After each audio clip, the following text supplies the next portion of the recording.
galima, jeigu tik tai iš gerų.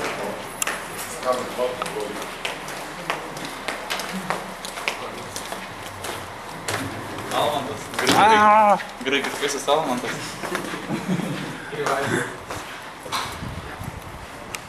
Štai ir prigausim. Vienas iš paskutinių turnyrų Azija, ar laukiat jo labiau negu kitų, nes susitiksite su stipresnėm komandom?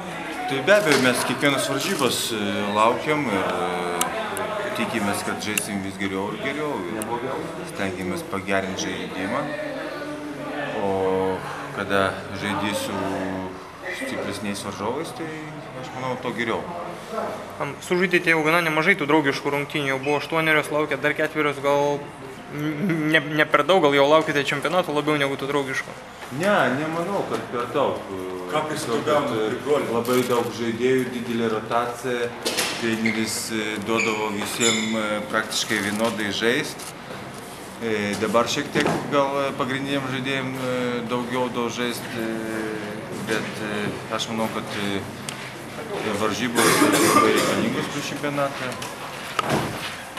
Atsargiai kas eina. Tokie dalykai dedasi pas mus. Ar patys esate... Čia atsakyti tas didelis žmogus stiprus.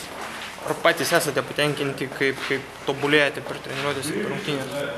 Tai be abejo, ir per treniruotės, ir per varžybas. Kiekvieną dieną matai, kaip žaidėjai susižaidžia, kaip supranta trenerių filosofiją, supranta sistemą. Ir aš manau, kad aišku, yra daug ką taisyti ir daug reikia dar dirbti, nors laiko jau vis mažiau, bet aš manau, kad tas turnyras labai naudingas bus ir paskutinius jau atidirbsim dalykus, niuansus, kur nelabai gaunasi.